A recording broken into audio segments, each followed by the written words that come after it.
दोस्तों नमस्कार, मैं संजीव भार्गव आप सभी का IT स्किल इंडिया के YouTube चैनल पे स्वागत करता हूं। आज जो हमारा वीडियो है वो इंजीनियरिंग ड्राइंग के अंदर ज्योमेट्रिकल कंस्ट्रक्शन से रिलेटेड चैप्टर के अंदर त्रिभुज से रिलेटेड है। और इसमें मैं आपको पहले किस तरह के कितने प्रकार के त्रिभुज होते हैं, उनकी क्या परिभाषा होती है, और उसके बाद में मैं आपको दो त्रिभुज बना के दिखाऊँगा कि उसको किस तरह से बनाया जाता है। तो शुरू करते हैं हम। त्रिभुज यानी कि ट्रायंगल तीन रेखाओं से घिरी आकृति त्रिभुज कहलाती है। सभी त्रिभुज के तीनों कोणों का योग दो समकोण या 180 डिग्री के बराबर होता है। त्रिभुज मुख्यतः निम्न प्रकार के होते हैं, जिसके अंदर पहला होता है समकोण त्रिभुज, जिसको इंग्लिश में राइट एंगल ट्रायंगल कहते हैं।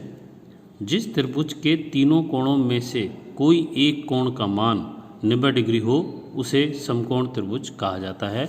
जैसा कि आप यहाँ पर चित्र में भी देख रहे हैं, ये हमारा एक समकोण त्रिभुज है। इस त्रिभुज के अंदर तीन कोण होते हैं, जैसे यहाँ पे A, B और C कोण है।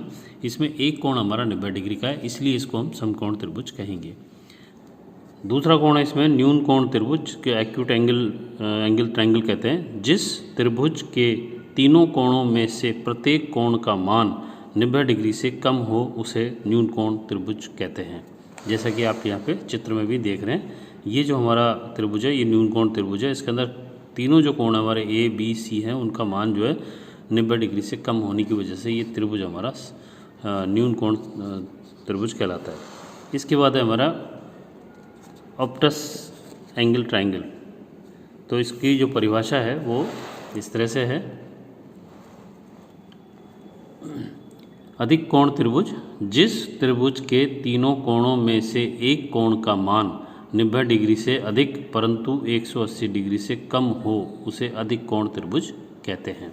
जैसे कि आप यहाँ पर चित्र में भी देख पा रहे हैं, ये हमारा अधिक कोण त्रिभुज है। इसमें A, B और C जो कोण है, इसके अंदर एक कोण हमारा 90 डिग्री से अधिक है, बाकी के कोण जो है न्यून कोण होते हैं जो 90 डिग्री से कम होते हैं, और तीनों का जो टोटल है वो 180 डिग्री के बराबर होता है।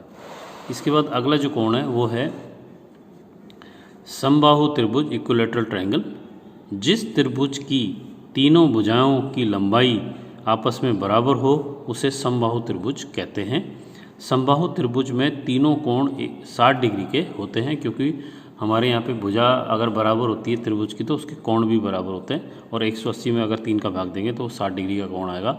यानी कि समबाहु त्रिभुज के अंदर तीनों कोण हमारे 60 डिग्री के ही होते हैं। इसके अंदर अगर इसको चित्र में देखें तो यहाँ पर हम इक्विलैटरल ट्रायंगल यानी कि समबाहु त्रिभुज दे रखा है। इसके अंदर ये A, कोण B और कोण C आपस में बराबर है 60-60 डिग्री के, और यहाँ पर तीनों भुजाएं हमारी बराबर हैं, जिसको हम ये डबल लाइन जो हमने लगा रखी है इससे पता कर सकते हैं कि ये तीनों लाइन बराबर होने की वजह से ही यहाँ पर ये दो लाइन लगाई गई हैं।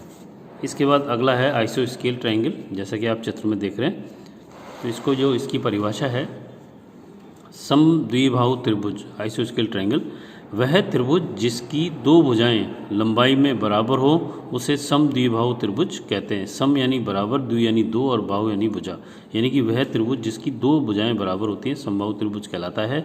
इस त्रिभुज में दो बराबर भुजाओं के सामने वाले कोण भी बराबर होते हैं। जैसा कि आप यहाँ पर चित्र में देखेंगे कि इस त्रिभुज के अंदर कोण A और कोण B आपस में बराबर हैं, इसलिए ये भुजा भी हमारी दोनों बराबर है, और ये हमारा एक समद्विबाहु त्रिभुज का चित्र है। स्क्लेन ट्रायंगल, जिसके अंदर तीनों भुजाएं हमारी अलग अलग होती हैं, यानी कि उनकी लंबाई अलग अलग होती है, जिसको कि हम हिंदी में विषम बाहु त्रिभुज भी कहते हैं। वह त्रिभुज जिसकी सभी भुजाओं की लंबाई भिन्न भिन्न हो उसे विषम बाहु त्रिभुज कहते हैं। इसके बाद मैं आपको इस वीडियो के अंदर दो त्रिभुज बनाकर दिखाऊंगा, जिसके अंदर पहला है त्रिभुज की कार्यविधि के अंदर एक 40 मिलीमीटर भुजा वाले समबाहु त्रिभुज बनाएं, और दूसरा मैं आपको बना के दिखाऊंगा एक समद्विबाहु त्रिभुज बनाएं जिसकी दो भुजाएं 30 मिलीमीटर की और उसके मध्य का कोण 40 डिग्री कोण का हो। तो यहाँ हम इसको बनाना शुरू करते हैं। सबसे पहले हम एक लाइन ड्रॉ करते हैं। लाइन खींचते समय ध्यान रहे आपकी पेंसिल बारीक होनी चाहिए, और कोशिश करें कि HB की पेंसिल काम में ना लें। मैं ये जो वीडियो बना रहा हूँ इसके अंदर हल्की अगर पेंसिल को काम में लेता हूँ तो वीडियो में साफ दिखाई नहीं देती, इसलिए यहाँ पे मैं HB की पेंसिल काम में ले रहा हूँ। आपको H या 2H की पेंसिल काम में लेनी चाहिए। और जो पहली शीट के ऊपर आप लाइन खींचेंगे, चाहे वो खड़ी हो या पड़ी हो, दोनों ही हमारी शीट की किनारी के समानांतर हमको सेट स्क्वायर या रोलर ड्रॉ की सहायता से खींचनी चाहिए। तो यहाँ पर हमने एक लाइन खींची है जिसके ऊपर मैं 2 बिंदु लगा लेता हूँ नाप करके कि वो मान लीजिए मैं 40 mm का जो चित्र बना रहा हूँ, तो यहाँ पे ये मैं 10 mm के ऊपर 10 सेंटीमीटर पे मैंने निशान लगा लिया और 40 के लिए 4 पे निकाल लिया। तो ये 40 मिलीमीटर की दूरी हमारी हो गई। इन दोनों बिंदुओं का मैं नाम रख देता हूँ ए और बी। अब हमें समबाहु त्रिभुज बनाना है जिसकी भुजाएं बराबर होंगी। तो हम ए बी भुजा जो हमने लिए इसको प्रकार में भर लेंगे। तो मैंने यहाँ पे इसको प्रकार के अंदर दूरी भर ली है और मैं बी से एक चाप ऊपर की तरफ लगाऊंगा और फिर इसी चाप की सहायता से ए बिंदु से मैं ऊपर की तरफ एक चाप लगा दूंगा।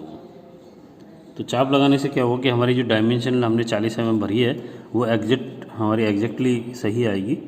पेंसिल से नापते हैं या स्केल से सहायता से उसमें थोड़ी बहुत गलती हो जाती है।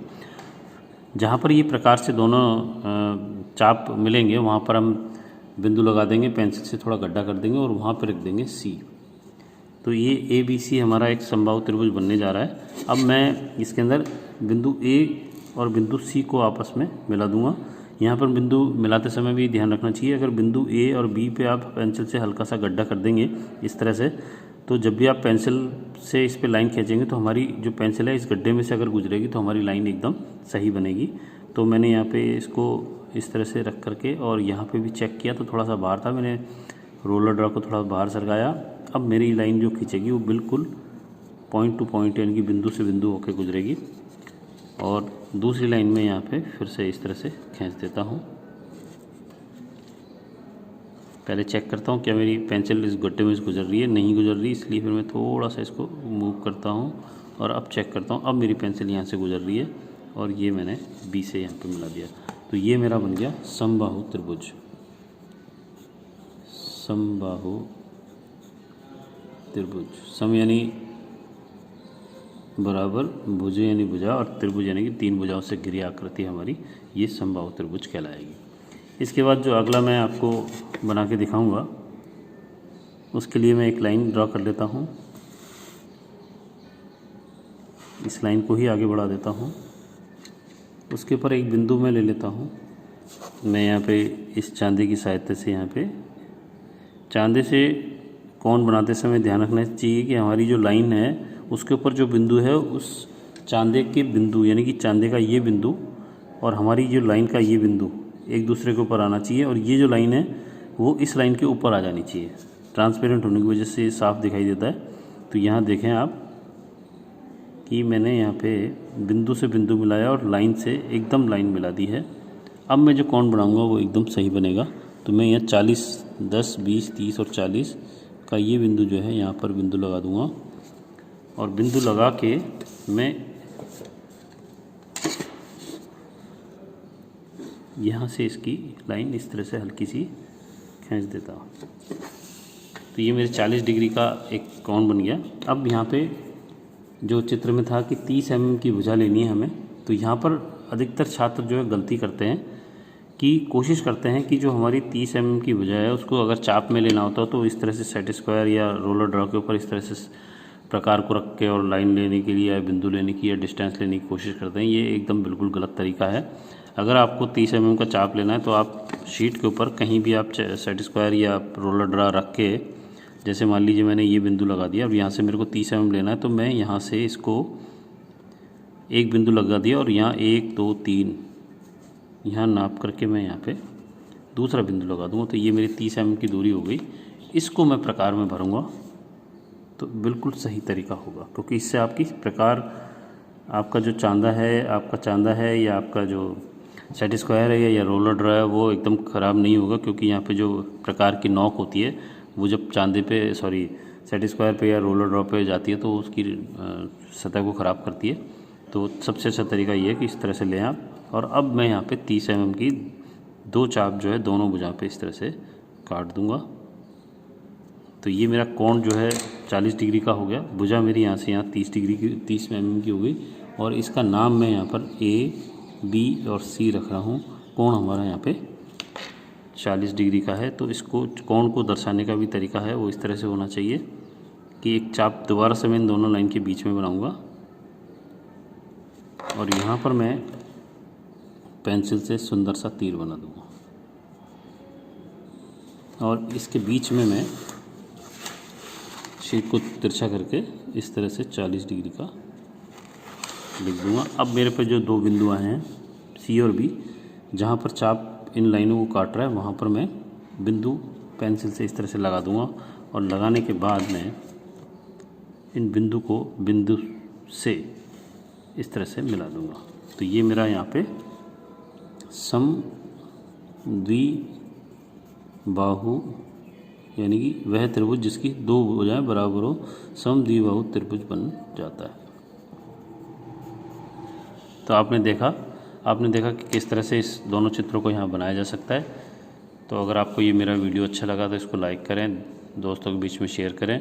यदि आप मेरे चैनल पर पहली बार आएँ तो सब्सक्राइब करके बेल आइकन को क्लिक करें, जिससे कि आपको आने वाले समय में जो भी मैं वीडियो बनाने जा रहा हूँ, जिससे कि आपके ITI का कैलकुलेशन और इंजीनियरिंग ड्राइंग का सारा कोर्स इसमें कवर हो जाएगा, तो आपको वीडियो मिलते रहेंगे।